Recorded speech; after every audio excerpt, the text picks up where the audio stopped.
for Monday, January 13th, 2025. I am Ward 1 Councilor Bernie Schultz, and I'm hosting this meeting. Tonight we have invited Community Development and Planning Department Executive Director Liz Murphy and Director of Housing and Development Maribel Cruz to make presentations and to answer questions. So we'll get started with Liz Murphy. Sure.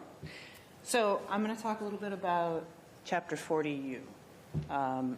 40U is a piece of state legislation that the city has adopted, and the purpose is to have a municipal hearing officer. So that's what the law that we adopted enables. So taking a step back, without Chapter 40U, if the city gives an order to correct for a sanitary code violation, or say it's somebody left their barrels on the street for too long, they give an order to correct. If it's not corrected, then there's a fine that happens, which is basically giving a ticket. Right now, if we issue a ticket and that owner wants to appeal the ticket, they have to go to court to do that. So having a municipal hearing officer allows us to, both the inspector that issued the ticket and the property owner, they don't have to go to court. Instead, they can appeal that ticket through the 40U, which would allow a hearing officer to either do a review by mail, or there would be 2 meetings a month, assuming that there are tickets being appealed. And a property owner would be able to go attend an appeal hearing in the evening, where hopefully it's more convenient for folks instead of going to, Worcester or Leominster Court during the middle of a business day. So we've adopted that.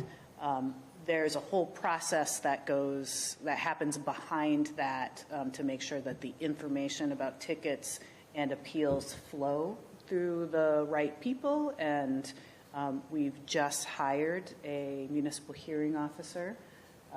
We just gave her the offer letter a couple days ago, and knock on wood, she'll be going in front of City Council for appointment to that position at the beginning of February.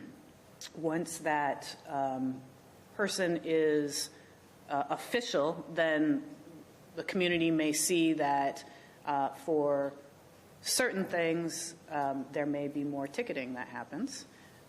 And that, of course, is intended to help with code enforcement and make the community safer and cleaner and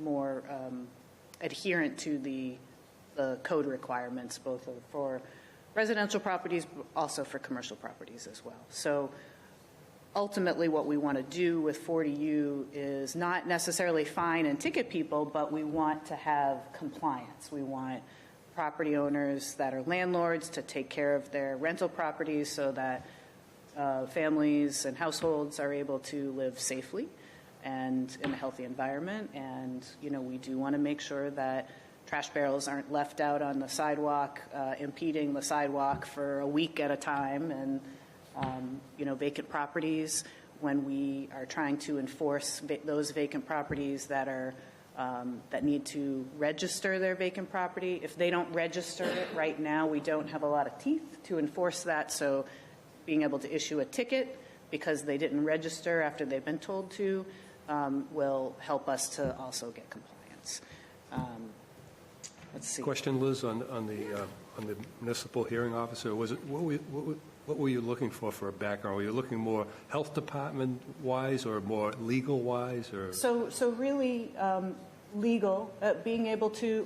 They don't necessarily have to have a legal background, but they need to be able to write a good decision. They need to be able to be fair and hear both sides and use good judgment. In this case, we actually do have somebody that has a legal background. They're paralegal, and they've been doing it for a very long time. So I think we have a very good fit with our new hearing officer. Yeah. Have they ever been employed by the city in some capacity? No. And really, this isn't a full-time job for a hearing officer, at least not now. So this person will be able to do the work for the most part, the city will manage that process of anybody that wants to appeal will keep track of that, make sure that the hearing officer gets that appeal, and then they'll fit it into their schedule. Their work really comes in when they hear the case, the appeal, and then they have to write a decision. So really, it's not something that they're going to be at City Hall for every day, but they'll be here, do the appeals. We'll work with them to make sure that the letters are, the decisions are getting written and issued in a timely manner so that people aren't waiting for months to find out their decision. And like you said, they don't have to hire a lawyer. They can have the hearings in the evening, so they That's don't have correct. to take time out during the busy day. Yeah, because that can be a real challenge. The hearings, right now, you have to go to, I think, housing court if it's a housing case, and it's usually Friday mornings, and, you guaranteed you're going to spend your entire morning there because you basically all kind of stand around together and wait for your case to get heard. It's a challenging process, and, every time the city attends those hearings, we have to have legal representation. Right, so right. our attorney has to attend with us, and so that's, a significant cost to the taxpayers if we were ticketing on a regular basis. So, what ends up happening without having a hearing officer is we ticket less because our inspectors want to be out making sure that things are code compliant. They don't want to spend all of their time in court. So this will give them a better tool to be able to enforce the codes and make sure that, everything is up to the standard that it should be, that people are able to live in a quality home. Are you open for input anytime, or should I wait till you're all done? How would you like to do that? I think you can ask questions anytime. Okay, just a comment.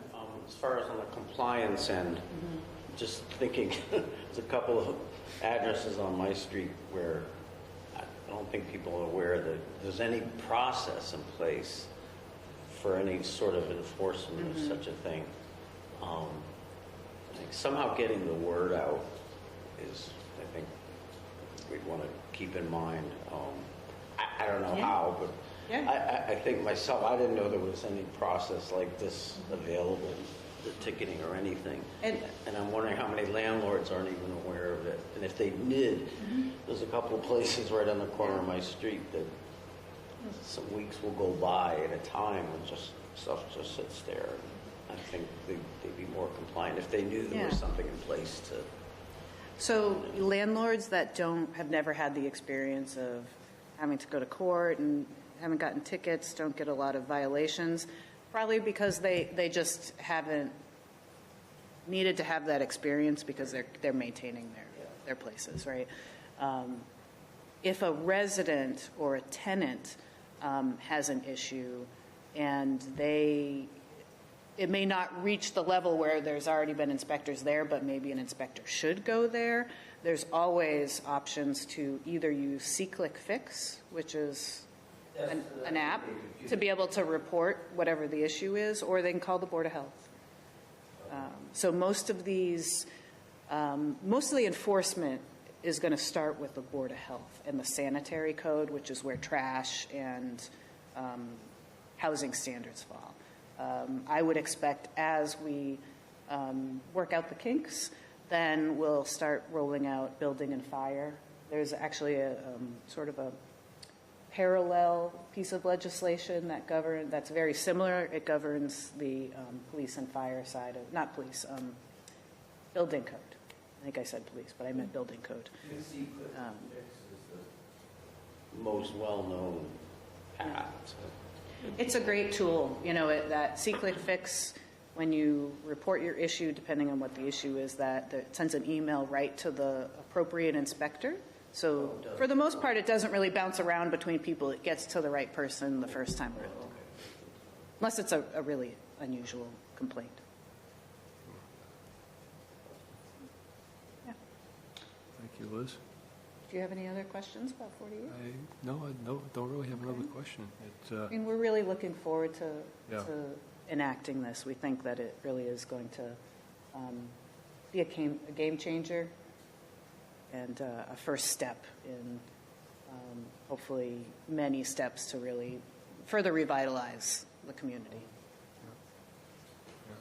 I'm sure that Maribel's going to talk about the ride-alongs, and I'm sure that there's every ward in the city has their areas where they could use some improvement, and hopefully that improvement will take place. Yeah, absolutely. So was there anything else you wanted to talk about, Liz, before we turn to Maribel?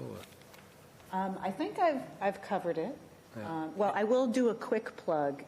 Within the next couple of months, the city will be doing a community input meeting. We haven't picked a date yet, but we're undertaking a Water Street corridor study with the intent of improving the Water Street corridor over time. And the first step is to actually get some community. Well, the first step is actually to get existing conditions of what's going on now, which we have. We're working with a consultant, but the next step will be to actually get some community input and talk about what people's concerns are and what people want to see in the Water Street corridor. So, I just making a plug now, like keep your eye out for that. I hope people come out and engage with the community input meeting when we do schedule it, because it'll be really important to hear what people think of the Water Street corridor and what the needs are. Yeah, I don't have any more questions on 40U, but I do have a couple other things I could ask about. I know it's January, but any updates on the rail trail? I'm sure in a couple of months everybody will be asking about that. Yeah, actually, I can give you an update. We are, in the spring, the construction will start for the bridge, which will be the longest pedestrian bridge in Massachusetts. I don't know the exact. Where is this bridge going? So this bridge is going to connect the existing rail trail, which really ends at First Street now. No, not First Street, 4th Street. 4th Street. 4th Street. It ends at 4th Street. So it is going to, there's going to be a little connector. Basically, we have to get the end of the trail over to Main Street, right? So we're going to have a little connector along Railroad Street. And then at, I think, between 2nd and 1st Street, there will be the entrance to this bridge that's going to go over the railroad tracks, over the river, and land in the intermodal center, so the MART commuter rail area. It'll land there. It has to do some switchbacks because it needs to be accessible, so it can't grade up too quickly. So that's what's going to make it a very long bridge. But I think it's going to be really exciting.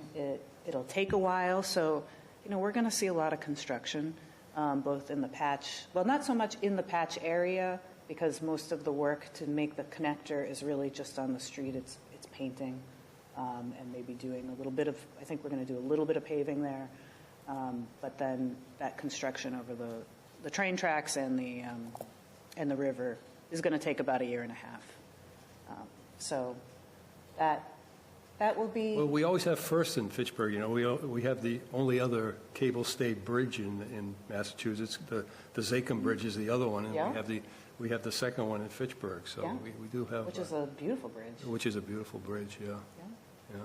The other thing I was going to ask you about is we had someone from the Nashua River Watershed Association, and there was going to be some projects, decisions made on projects, and I haven't heard anything on the green pavers and all those things. Did you get it? So there's a couple different things maybe happening. So there's MVP grant, which I think might be what. No, this grant was from the Environmental Protection Agency, and we had. Oh, okay. We had And it was through the Nashua River Watershed. Yes, it was, and we had him here to talk about it, not last month, but the month before. I have not heard You have not heard. I haven't that heard decisions have been made. Yeah, because I did get to participate in one of the focus groups before the holidays.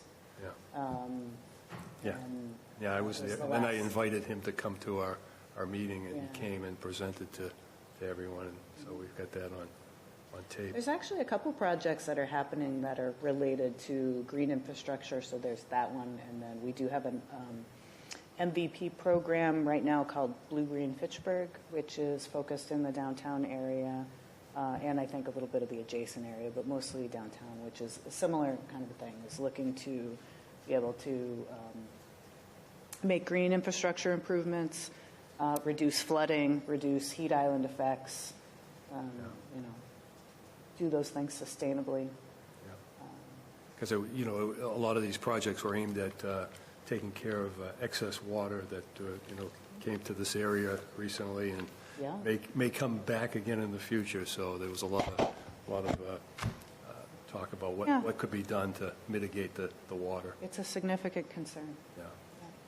Oh, and actually, I just found out today that our flood maps, our new flood maps have officially been issued and will become effective July 8th. So we have 6 months to adopt them. And now that I think they're officially issued, developers can start using those. Check with the building department for sure, but I think that people can start designing to those standards knowing that they are actually going to be officially adopted now. So the good news is, in most places, they actually reduce the flood zone. So in a lot of areas, the flood zones are expanding, right, because we're having more flooding issues. And even downtown, we've had some flooding issues, but they're really issues more related to the lack of stormwater infrastructure, or the poor stormwater infrastructure right there. It's not because the river's rising and creating flooding issues that way, or the streams or things like that. So I guess, from what I've heard, when they did the last flood maps back in the 90s, they were just very aggressive with the flood zone, so now they're dialing it back a little bit. So it's actually a benefit to most developers, to these new flood maps. So Oh, it's interesting. it's sort of counter to what we would think, considering the flooding issues that we've Yes, had. that we've had recently. But those flooding issues haven't been happening where the flood zones are, really, so they don't impact each other. Yeah. Oh, it's interesting. All right, well, any other questions from the audience on... Not questions, but when you're talking about the flooding, sometimes, like on Daniel Street, you know how the water goes down and down, then down to River Street, Oh, yeah. underneath that bridge, and it floods out. Yeah. Well, sometimes it's because of the storm drains on the side of the road just covered over. Yeah. I mean, I don't know about inside, whether they have to be dug out, but like the top, it's completely encased in not just wintertime, but I mean, Yeah, leaves and dirt and... yeah, leaves and dirt and debris and like that. Just you watch the water go right down like that. So that's part of the problem in that area, to go as far as all the way down to where Independent Cleaners is, you know, underneath the railroad bridge here. That usually floods out. That's because some of the water makes it down there because it doesn't fall into the storm drains. Right, that's really the low point. So everything is moving towards that spot, and the storm drains can't keep up with it. Yeah. But you're right. Sometimes like little things like clearing off the leaves and the dirt on a storm drain can make a big difference. And I think it happens a little bit more naturally in like a residential area where people are kind of paying attention and they're taking care of that when they're cleaning up their own yards. In more commercial areas or areas where there's maybe less people living there, they're not paying as much attention to this, and not thinking about the storm drain, certainly. DPW's staff is sometimes challenged to keep up with those issues as well. That was one of the areas that was proposed for green infrastructure, was right at that rotary. And I don't know if that's a decision that's been made on that, but that was... It would be great if there was something there. That was something done in that area, yeah. Right at that rotary there. So we'll see what happens. All right, well, thank you, Liz. I guess we'll turn to Maribel now, and ride-alongs that we had with the ward councilors.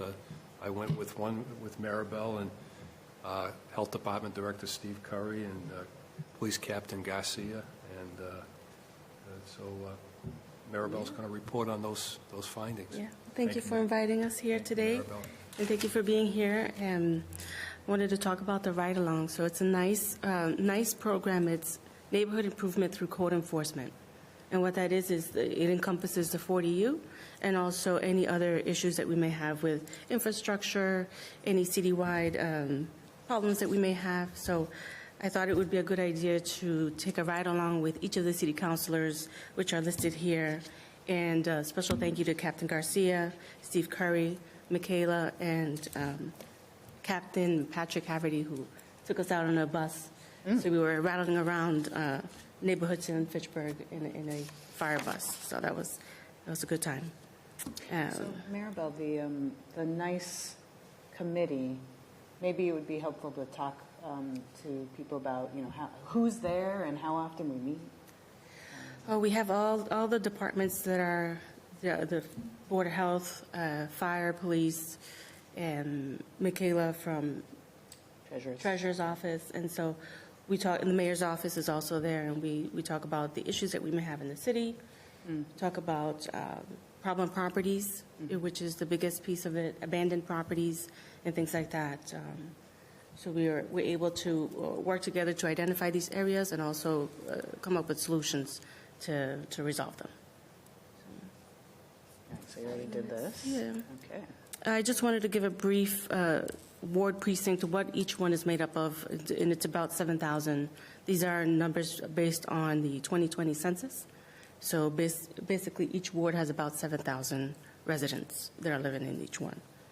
All right, and some of the findings that we found were one of the biggest problems were graffiti, vacant properties, homeless activity, ADA accessibility, pedestrian safety, road signage, trash, illegal dumping, mattresses, those kind of things, vehicle violations, infrastructure issues, and overgrowth in some of the areas around town. You're trying to look over the road, there's overgrowth in the way, so you can't really see into the main roads. So those were the findings for all of the wards, but some more so in depending on the higher population, more residential areas. So Is that list prioritized yet or not? it is not prioritized. It's basically all the findings, wrapped into one. I didn't want to go up. Each ward has a different, makeup of all of these issues. Yeah. Yeah. As a result of these findings, we were able to take care of some things right away. We were able to collaborate with the Worcester County Sheriff's Office. They came out and we had created a list of all the graffiti in the city. And based on these areas, they were able to knock out, I want to say, about 20, 25 locations. And so as you can see here, this is an area in Claygon, which had a vast amount of graffiti, and they came out and took care of it in one day. So we did 3 rounds of them coming out, so special thank you to them for helping us out and making our city look beautiful. Some of the action steps that we have proposed was a citywide anti-dumping campaign, which enforces penalty for illegal dumping. That's where the 40U is going to come in. Address some of the vacant properties through code enforcement as well. Increase efforts to clear abandoned vehicles. Our police department was very effective on our ride-alongs. As soon as they saw something, they would call in the plates and verify if the vehicle was supposed to be there or registered or not, and they were able to take care of some of the things right away. We collaborated with the DPW for information on ADA accessibility. Some of the grants they're applying for is going to take care of most of these issues. And we were also able to work with the police department to upgrade some signage in some of the wards that had already been requested, just needed to actually be taken care of. So it's a quick way to get things done right away. No messing around. So, Maribel, was there anything that you didn't expect to find that you guys found on any of the ride-alongs? no, I was born and raised here in Fitchburg. I've seen it all. Fair. There were some areas in Fitchburg which I hadn't really been up to, which was Kucher's ward, but for the most part, it resounded with the graffiti and the homeless issues and some of the drainage issues at which you had just talked about. So we were able to just really identify some of the properties that were abandoned or are a very big concern for vagrants coming into and causing fires and things like that. Right. So, yeah. Now, the DPW, he mentioned earlier about the storm drains, they have been aggressively trying to get all the storm drains in the city cleaned. I don't know how far they got this past year, but they were aggressively doing Yeah. that. I'm not sure, but it's just the number of storm drains, I can't imagine that it's got to be incredible. hard to keep up with, Yeah. clearing all of them. Yeah, there's Because thousands of one them. heavy rainstorm can bring all that stuff right back Yes. into cover the storm drains. But you need community involvement. You need Yeah. people who live right, that have it in front of their house or nearby. Yeah, To clean these Yeah. things, including parks. right? Parks and playgrounds. I mean, if you're living right across the street from it, clean it up. Clean up your own sidewalk, your own gutter, and, and Yeah. across the street if there's no one living on that side. Yeah, I mean, that's the problem. it helps the Not whole enough neighborhood. People who want to take care of their neighborhood. Right. That brings me to the next slide. It's how to get involved is exactly what you're just saying. Help us out. If you could do it, do it. If not, use a C-Click Fix, and I've listed the number, the steps on how to do that. And just take a picture of it, log it in. You could do it anonymously. You don't have to put your name or address or anything like that. You could just post a picture and let us know where the issue is, and we can start working on getting that resolved. Another way for the community to help is we noticed there was a lot of mattresses, a lot of dumping, a lot of furniture out on the road and things like that. So I've listed where you can call to get those things picked up or dropped off. Tough Stuff Recycling in Fitchburg, it's $25 if you bring it there. The phone number is listed there. The landfill also is $35 per item. You could drop it off there. Or if you need a curbside collection, through Tough Stuff Recycling, it's $45. So there's always a way to have it picked up or taken care of at your convenience. Why do we keep losing the screen? It's That is some sort of technical difficulty with the TVs. So we did talk to Dan, who's behind the wall there, and he assures us that the folks at home are actually seeing this, so it's in here.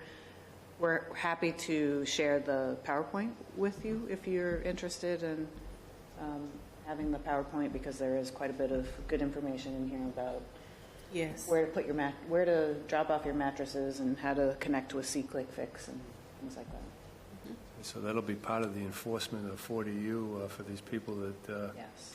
leave it out in front of their house and just leave it there for months at a Yeah. time. Yeah.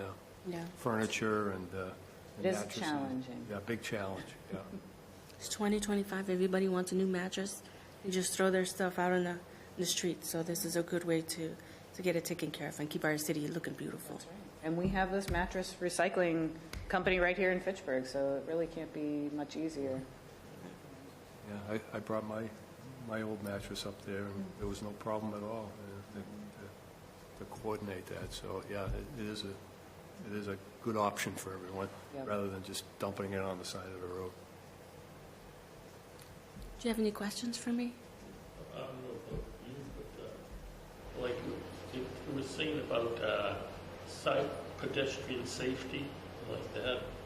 Well, there's a lot of trees in sidewalks throughout the city that, pulling up the sidewalks.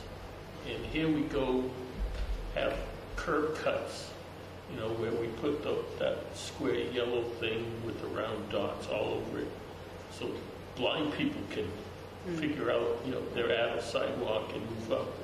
And it's easier to access the sidewalk either way, whether you can see or not, like that. But, here you go. You got trees all over the city, on main roads, all over the city. And like that, wondering if you're going to have a program to start cutting these trees down especially the ones where if they're on the same side of the street as the telephone poles and the telephone wires. Because I just saw on TV, there was, I think it was in California or something like that, when they had the high winds, the tree branches were hitting the electrical lines and sparking them and, knocking out the power. Yeah. So we should at least start getting rid of the trees that are in the sidewalks that are on the same side of the street as the telephone poles. And there are some, but there's also places throughout the city that have trees that are just buckling up the sidewalk. So I've seen, even on Water Street, by that, Fitchburg Green or whatever it is, almost by 5th Street, Yeah. like that. There was a guy in a motorized wheelchair that was driving in the side of the street, not along the sidewalk, because he couldn't, because there were some trees that were, buckling up the sidewalk. So he was just going along with the traffic right along the side and like that. Yeah. I mean, trees should be in the sidewalk. Either you got a sidewalk and you got a road, but put trees in parks, playgrounds, rural areas, something like that, not in sidewalks anymore. Yeah. Cut down the ones that are there. We definitely share that concern. Years ago, when there was this push to do some initial tree planting on the sidewalks, the folks that were planting the trees weren't thinking about the right type of trees to plant there, right? So they ended up planting trees that have huge roots that push up and buckle up the sidewalk. Now, there are actually trees that are good types of trees to put in to a sidewalk or adjacent to a sidewalk, but we need to get rid of what we have first. And Water Street is probably the worst offender of the buckling sidewalks because of the poor choice of trees to be planted there. So that's certainly on our radar, and we are hoping to be able to redo those sidewalks in the next couple of years. We did get approved for an earmark to do just that. That we're waiting for word that earmark has come through. So we're somewhat beholden to Congress because the earmark is a federal earmark, but we want to fix that. So both that and we also are looking at creating an inventory of the inaccessible areas. So areas where there needs to be better sidewalks, where there needs to be more curb cuts for wheelchairs and motorized vehicles to come in to have the detectable, I don't know, they look like a Lego block, but that, I don't know what that's called. Those you want to cut down the trees because, and also, if you're thinking about it, if you can park along that street, well, you can't park your passenger side right next to the tree. That also eliminates parking in a way. And there's other factors that makes it a lot better to get rid of these trees than to keep them. Yeah. I mean, everybody likes trees and they give out oxygen or whatever and all this other stuff. But it's either a sidewalk or it's not a sidewalk, and it's for the environmentalists that look at trees but don't think of what problems it causes. Well, Ryan talked about that from the Nashua River Watershed Association, that the trees that he was going to plant weren't going to buckle the sidewalks. They spread out, take the sidewalk up. So if you think about the trees that are between the 4 lanes of traffic, between, I guess what that would be, Day Street and Snow Street, right near where the CVS is in the lower part of Main Street, you see this line of trees. They're very thin trees. They have a tight canopy. They're not buckling. The Fitchburg Stonehenge. Yes, where the fish was. That's a good example of a better tree that, you know, When now they- we know better. When they There's- get the sidewalks so that they're accessible and workable, you still have to get the people to clean the sidewalks. I've only been here a few years, but I get the sense that we have this tool, this resource called See-Click Fix. Yep. And I don't know what the statistics say, but I get the sense it's underutilized, underexploited. By me, I mean, overgrown roots, ignored garbage, clogged drains, potholes. Seems to be a clearing point that addresses a lot of these things. But I really, time and again, I meet people, friends and friends, who don't know about it, or they may have heard some vague rumor about an app, but they don't use it. They've never used it. What I'd like to see, and I know this is expensive, I don't know the best way to address it, but as a recent resident, I would like to see something that does catch my eye, which is when somebody sticks something in my snail mail box, a flyer in my box. Postcard or something. Some politician puts a flyer in there, you can't miss it. Maybe what we need is a See-Click Fix campaign, a one-time campaign. Or Wouldn't it be yearly nice if it was a campaign to stick a refrigerator flyer magnet? in the box? Because it's out there on social media, but if you know where to look, but if you don't really know about it, it doesn't catch your eye. It's something physical like that. Maybe we need something like that to catch people, to sort of raise awareness citywide that this vehicle exists to I pass the bring word- issues to the forefront. I pass the word a lot on the various Facebook posts in Fitchburg. But not everybody's on Facebook, not everybody follows their local counselor, not everybody follows the mayor. Sometimes they do, but they ignore their posts. I don't know that this is the answer, but I'm looking for something that would be comprehensive, so that it puts it in front of people's eyes and they can't really miss it. Just a thought. It's a good idea if we could figure out how to fund that mailing, yeah. Maybe sort of raise the sea level of awareness of that tool. It is an excellent tool, and not only can you report things, but then you get the feedback, and you can talk to whoever gets assigned to, and you can find out how the correction has been made, if it's been made, and if it hasn't been made. You can see that on the app. You can see who pops up often, like me. You're a regular, Cal. Yep. We appreciate you. Try to keep on top of it.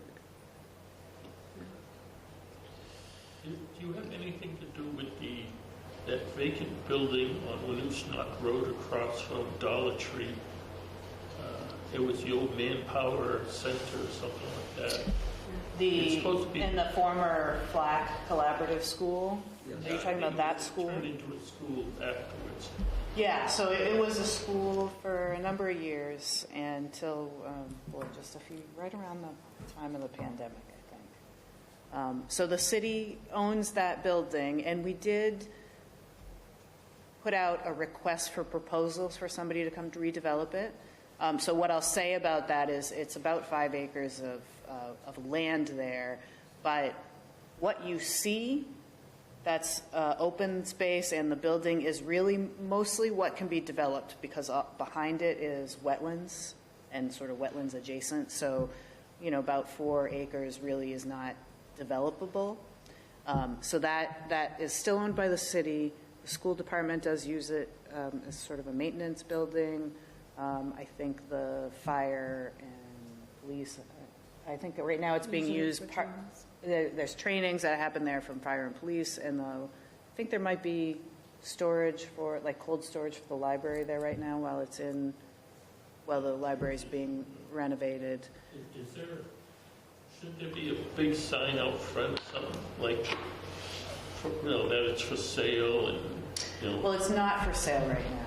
We did request proposals. We didn't get it. So the city has to follow certain procurement standards when it's city-owned property. And that means that this type of a property we can only sell via what's called request for proposals, where we say, we have this piece of property and we'd like to see development that's the X, Y, or Z, and we don't want to see development that's A, B, or C. And then people have to submit a proposal, and they say, I'm going to propose that we develop X here. And we'll say, okay, that fits into our what we want, or they might say, we're going to propose B, and that doesn't fit into what we want, so we have to reject that. So we really didn't get any good proposals the last time around. Proposed that they only want to pay $1 for it. Well, that's the other thing, is that they can propose that a very low cost. So in that kind of a situation, it's not, the city isn't necessarily interested in just what kind of money are you going to give us. It's what kind of development are you going to propose there and develop, and long term, is that in the best interest of the city? Is that the bigger benefit? So, if we had a large commercial development there, that's a lot of it's maybe a good amenity for the neighborhood. It's brings in more taxes. So long term, it actually gives us more than just somebody giving us $10,000 for it. But we didn't get any good proposals, and so we've paused that while we sort of consider what else might happen with that building. so you decided not to sell it, or? After the first round, and when we recognize that we need a space to put the library storage, and there's a couple other things that we need to use that building for right now. So we may still sell it in the future, but right now we're holding on to it. So, will you put like a big sign out, like I've seen in other places, for sale, and it says the size of the building, the size of the acreage of land, and like that? I mean, just leave it out there so that way when people drive by, like thousands a day, at least see it and say, oh, I'll contact the city and see, and then you tell them what maybe after the library's, rebuilt, we'll have it for sale and like that, but, at least get it in their eyeballs and to see idea. that, oh yeah, I think this will work. And then they can ask, like you said, you don't want it to do certain things. Well, then when they call, you say, well, we'll sell it, but you can't use it for this, or this. But at least, let's get rid of it. That it gets a little bit tricky because when we do a request for proposals, we have to have it's like a time limited period, and that's the way we have to do it. So we could keep extending it, I suppose, but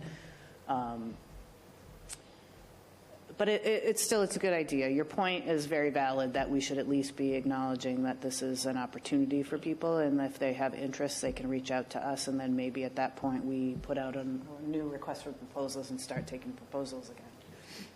Okay, now when someone buys a city building, former city building, they buy it, some private entity buys it, is there a requirement that they have to do something with it within a certain time period? Or they can just buy it and let it sit there and rot some more and, and wait for 5 years, 10 years down the road, then they decide they're going to do something with it. Is there a time limit that you have to start doing some kind of improvement on it? So the answer to that is it depends. Depends on how it was sold. If we sell something by auction, then no, we don't really have strings attached to it other than, minimum bid and that sort of thing, because it's an auction. But when we do a request for proposals, then we do hold people accountable, and we put something in the deed that says, if you have to pull a building permit by this date, and then you have to get occupancy by this date. And so we've only recently started doing that, and, you know, we have to, I think, tighten up some of our language to make it really enforceable. It sounds good, but I think legally, if we were going to do that, we might need to actually take the money they paid us and put it in escrow so that 3 years from now, if they don't perform, we give them the money back and take the building back. So it gets a little bit complicated, but that certainly is our intent. Okay, someone bought the old school at Laurel Street. Yeah. Which the school department, I guess, was using it for storage. Right, yeah. And so somebody bought it. Now, I Yeah, don't know developer. I know that. whether it was by like- auction or something else. Well, you know, and that was, I think, August of 2023, maybe, or July. So we just closed on that sale within the last 3 months. So it can be complicated because a lot of developers, they don't want to close on the sale of the property until they have their financing in place to actually do what they're going to do with it. So there's often a negotiation between us. You know, we want it to be a shorter term, they want it to be a longer term. So we finally sorted that out. They sold it. They plan to put, I think it's 10 townhouse units in that, both parcels together. So it is going to be redeveloped, and the applicant is, I think, is looking for some state funding. They have not sure if they've secured the state funding or if they've applied for it, but they're in that process to get the state funding. So housing development does take quite a bit of time. You know, it's starting with, you got to put your plans together, you have to find all the financing generally. You know, you're either well capitalized and you can sort of self-finance along with your bank financing, or you need to apply for other types of funding like affordable housing funding. It depends on the project that you want to develop. But it's not unusual for a project to take several years to get to the point where they're actually like physically constructing something and you can see the evidence of that. It's like the Brown, it was what, 10 years? BF Brown took 10 years from the time that they decided that they wanted to do housing there until when they actually constructed it. And now, they're a month or two away from people moving in. It's almost done. Where was that? Do you know the old BF Brown School? Oh, yeah. Behind the next to the art Yeah, museum? fixing that up. So that whole campus, BF Brown, the annex, and the stables, it's going to be 68 units of artist preference housing, some affordable housing, some workforce housing. So, Okay. yeah, it's a good project. Any other city-owned buildings that are for sale at So right now, I'm actually at something with a building on it that's for sale. City-owned? City-owned? No. There probably are a few things out there, but how about that? the way we handle them is a little bit different depending on whether or not they're a property that we ended up with because somebody didn't pay their taxes and we took it through tax title, or whether it was something that was always city-owned. Yeah. How about that? There was an old school on School Street, right off of River Street, just before the Rotary there. And I thought that was, That's privately owned. yeah. Did they do anything with that, or because it doesn't look like there's much been done, at least on the outside. He has, There's a vision for that. right? yeah, he does have a vision. He wants to do a museum type of thing, and Colombian coffee museum kind of a thing. So he does have some vehicles in there and things, and he does need to do some repair in the building. So he needs to get funding. I think the last use of that building was central office for the school department, wasn't it? At one time. It might have been. He's actually owned that property for a number of years now. Yeah. I've been with the city for 18 years, and I don't remember when that sold. I mean, it may not have sold more than 18 years ago, but Yeah. Well, the school it wasn't within the last few years. Well, the school department's been up on South Street for many years. Yeah. The old school on Day Street that Mark had.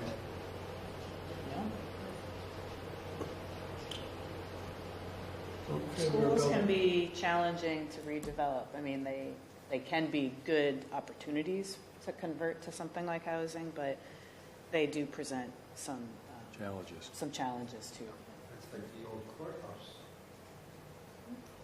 Yep. We tied up with codes for ADA. Well, the courthouse that is right behind Monument Park Yeah. is actually going to be, so the state owns that, not the Yeah. city. And we've been working with the state to prepare a request for proposals because they've decided they're going to let that go. It's not going to be a court again. And it does have some ADA challenges, that building. But they, hopefully within the next couple of months, will be asking for proposals for the redevelopment of that property, which, I mean, that building is really a gem. And if you go into it, it very much looks like they kind of just walked away. Like the, You walk back in time Yeah. when you walk in. right, you just, you walk back in time to see, it's a gorgeous building, but it does have some challenges, and it's going to be expensive for whoever does want to develop it, and they're going to have to preserve the historic character of it, but I do think that it will be well worth it for whoever does develop it, because it's a gorgeous building, it has a lot of potential, it's in a good location. It could be a lot of things. Downtown Hotel. Downtown Hotel. Now you're speaking my Be nice, language. yeah. They changed the old Charles Street Jail on Nashua Street in Boston. Is now a hotel. Yeah. And it, you could glimpse a little bit and tell it used to be a jail.